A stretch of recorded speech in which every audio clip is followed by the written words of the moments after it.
ជំរាបសួរក៏ដូចជាសួស្តីបងប្អូនទាំងអស់គ្នាថ្ងៃនេះនាងខ្ញុំបានមកកាន់កូនភូមិមួយដែលមានឈ្មោះថាភីនុសិននារីដែលមានរចនាប័ទ្មរៀបចំបែបប្រចាំប្រទេសជាផ្ទះលំហែដែលបងប្អូនអាចជ្រើសស្នាក់នៅរយៈពេលវែងនិងរយៈពេលខ្លីបានសម្រាប់បងប្អូននៅតាមបណ្ដាខេត្តក្រុងដែលមានគម្រោងទស្សនាមកកាន់ដែនដីភូមិភាគឦសានទឹកដីនៃខេត្តមណ្ឌលគិរីជាលក្ខណៈគ្រួសារ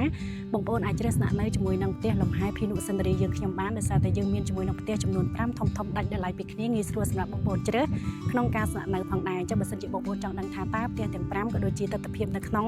តើបងប្អូនទាំងអស់គ្នាកុំឲ្យខាតពេលវេលាយូរខ្ញុំសូមនាំបងប្អូនទៅទស្សនាក៏ដូចជាមើលជាមួយនឹងផ្ទះលំហែរបស់យើងនៅខាងក្នុងទាំងអស់គ្នា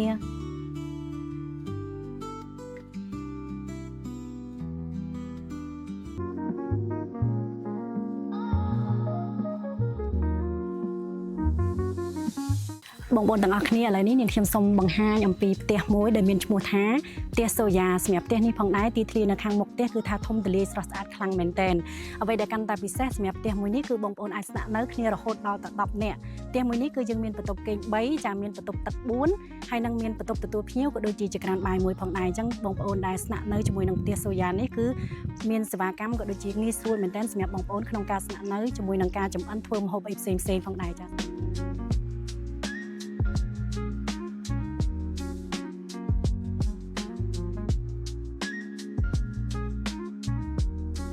ចាបងប្អូនទាំងអស់គ្នាឥឡូវនេះខ្ញុំសូមបង្ហាញជាមួយនឹងផ្ទះលំហែរបស់យើងមួយទៀតដោយផ្ទះមួយនេះមានឈ្មោះថាមេឃាចាបងប្អូនអាចស្នាក់នៅគ្នាបាន6នាក់ដោយយើងមានបន្ទប់គេង3ចាយើងមានបន្ទប់ទឹក4យើងមានបន្ទប់ទទួលភ្ញៀវក៏ដូចជាមានចក្រានបាយមួយផងដែរ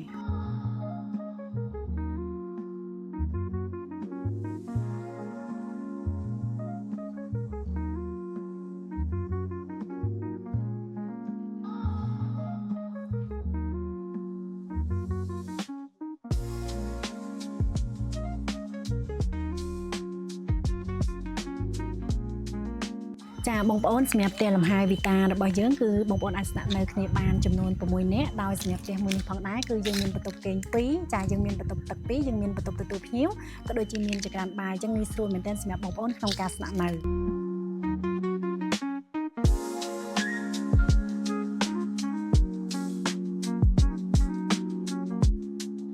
បងប្អូនសម្រាប់ផ្ទះរុក្ខាលំហែរបស់យើងគឺបងប្អូនអាចស្នាក់នៅគ្នាបាន2នាក់ចាដោយសម្រាប់ផ្ទះនេះដែរគឺយើងមានបន្ទប់គេង1ចាបន្ទប់ទឹក1យើងមានបន្ទប់ទទួលភ្ញៀវចាក៏ដូចជាមានចក្រានបាយផងដែរ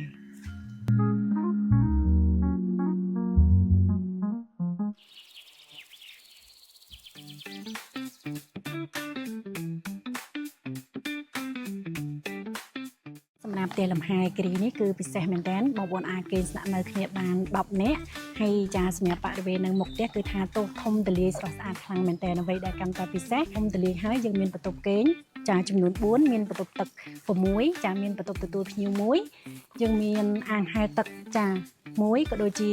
យើងមានចក្រានបាយចំនួន2ផងដែរចាសម្រាប់បងប្អូនដែរជ្រើសរើសស្នាក់នៅជាមួយនឹងភីនុសិននារីចាគឺទទួលបានជាមួយនឹងផ្ទះដ៏ស្រស់ស្អាតដោយដែលនាងខ្ញុំបានបង្ហាញជូនមិនត្រឹមតែទទួលបាននៅបរិវេណមុខផ្ទះធំទូលាយទេដោយដែលបងប្អូនឃើញនៅមុខនាងខ្ញុំអញ្ចឹងគឺយើងមានជាមួយនឹងកន្លែងសម្រាប់បងប្អូនមានកម្មវិធីសិក្ខាសាលាឬក៏មានប្រជុំផ្សេងៗបងប្អូនក៏អាចជ្រើសយកទីតាំងចានៅទីកន្លែងយើងខ្ញុំបានផងដែរដោយសារតែយើងមានជាមួយនឹងអាគារក៏ដូចជាសាលប្រជុំធំទូលាយផ្ដល់ជូនទៅកាន់បងប្អូនសម្រាប់កម្មវិធីគឺពិសេសខ្លាំងមែនទែនស្ថិតក៏ដូចជាបរិយាកាសនៅភីនុយើងខ្ញុំគឺមានអាកាសធាតុត្រជាក់ល្អស្រួលខ្លាំងមែនទែនអមទៅដោយបរិយាកាសបែបធម្មជាតិមានផាសុខភាពអ្វីដែលកាន់តែពិសេសគឺយើងមានទីតាំងសម្រាប់ឲ្យបងប្អូនបោះតង់មានដុតភ្នក់ភ្លើងចាយើងមានម៉ូតូកង់4សម្រាប់ឲ្យបងប្អូនជួលជិះដើរលេងកម្សាន្តហើយរឹតតែពិសេសខ្លាំងជាងនឹងទៅទៀតគឺយើងមានផ្លូវ hiking សម្រាប់បងប្អូនដើរព្រៃទស្សនាទឹកជ្រោះចាប្រកបទៅដោយសុវត្ថិភាពផងដែរ